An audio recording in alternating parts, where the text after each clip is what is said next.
Mr. President, the one country in the world today where I'm sad to say the state sponsors Islamophobia, and that is India. The reason behind this is the RSS ideology that unfortunately rules India today. This extremist ideology was founded in the 1920s. The RSS founding fathers were inspired by the Nazis, and they adopted their concepts of racial purity and supremacy. While the Nazis' hate was directed at the Jews, the RSS directs it towards the Muslims and to a lesser extent, the Christians. They believe that India is exclusively for Hindus and others are not equal citizens. The secularism of Gandhi and Nehru has been replaced by the dream of creating a Hindu Rashtra by subjugating, even cleansing, India's 200 million Muslims and other minorities. In 1992, the RSS destroyed the Babri Masjid. In 2002, some 2,000 Muslims were slaughtered in Gujarat, and this was under the watch of Chief Minister Modi. In 2007, over 50 Muslims were burnt alive by RSS arsonists aboard the Samjhauta Express train. In Assam, around 2 million Muslims face the prospects of being arbitrarily stripped of their nationality through the adoption of discriminatory laws. There are reports of large concentration camps being filled by Muslim Indian citizens. Muslims were falsely blamed, vilified, and victimized for spreading the coronavirus. They were denied medical attention on many occasions. Their businesses were boycotted. Cow vigilantes attack and kill Muslims with impunity. Last February, Muslims faced targeted killings with police complicity in New Delhi.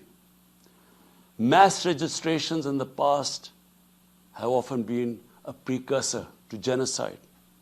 For example, the Nuremberg laws in Germany in 1935, and then in 1982 in Myanmar. The Hindutva ideology is set to marginalize almost 300 million human beings, Muslims, Christians, and Sikhs. This is unprecedented in history, and this does not augur well for the future of India. As we all know, that marginalization of human beings leads to their radicalization.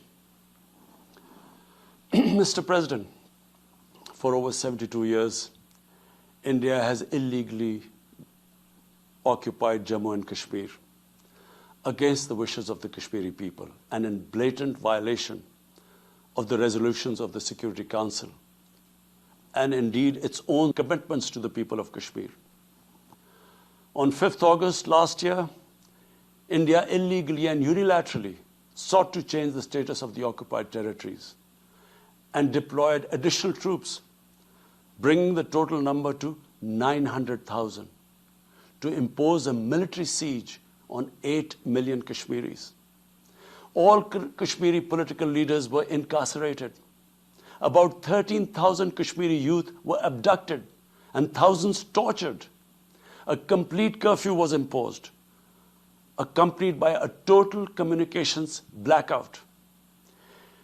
Indian occupation forces have used brute force, including pellet guns against peaceful protesters, imposed collective punishments, including the destruction of entire neighborhoods, and extrajudicially murdered hundreds of innocent young Kashmiris in fake encounters, refusing even to hand over their bodies for burial. The Kashmiri media and those daring to raise their voice are being systematically harassed and intimidated through the use of draconian laws. All of this is well documented in the reports of the United Nations High Commissioner for Human Rights, communications from the Special Rapporteurs of Human Rights Council, statements from human rights and civil society organizations. The international community must investigate these grave violations and prosecute the Indian civil and military personnel involved in state terrorism and serious crimes against humanity being perpetrated, I'm sad to say, with complete impunity. The objective of this brutal campaign is to impose what the RSS-BJP regime has itself called the final solution for Jammu and Kashmir. To this end, the military siege is being followed by moves to change the demographic structure of the occupied territory. This is an attempt to obliterate the distinct Kashmiri identity in order to effect the outcome of a plebiscite envisaged in the UN Security Council resolutions. This action is in violation of the UN Charter, Council resolutions, and international law, particularly the Fourth Geneva Convention. Changing demographic structure of occupied territory is a war crime. Mr. President, the brave Kashmiri people will never submit to Indian occupation and oppression. Their struggle is indigenous. They are fighting for a just cause, and generation after generation have laid down their lives to rid themselves of Indian occupation. The government and people of Pakistan are committed to standing by and supporting the Kashmiri brothers and sisters in the legitimate struggle for self-determination. Mr. President, in order to divert attention from its illegal actions and atrocities in Indian-occupied Jammu and Kashmir, India is playing a dangerous game of upping the military ante against Pakistan in a nuclearized environment. Despite constant Indian provocations and ceasefire violations along the line of control and the working boundary, targeting innocent civilians, Pakistan has exercised maximum restraint. We have consistently sensitized the world community about a false flag operation and another ill-conceived misadventure by India. My parents, Mr. President, were born in the colonial India, and I was the first generation that grew up in an independent Pakistan.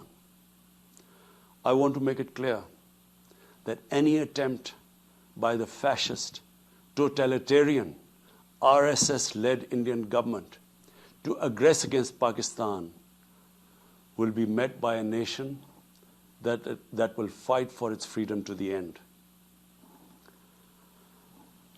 Mr. President, there will be no durable peace and stability in South Asia until the Jammu and Kashmir dispute is resolved on the basis of international legitimacy.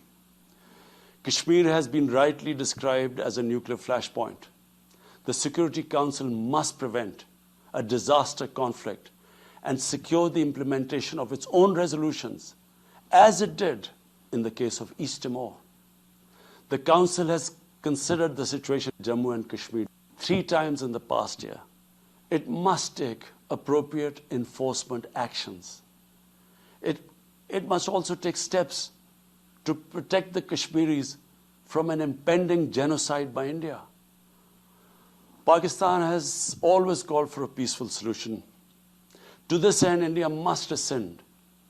To reach this end, India must ascend the measures it has instituted since 5th August 2019, end its military siege and other gross human rights violations, and agree to resolve the Jammu and Kashmir dispute in accordance with the relevant UN Security Council resolutions, and of course, the wishes of the people of Kashmir.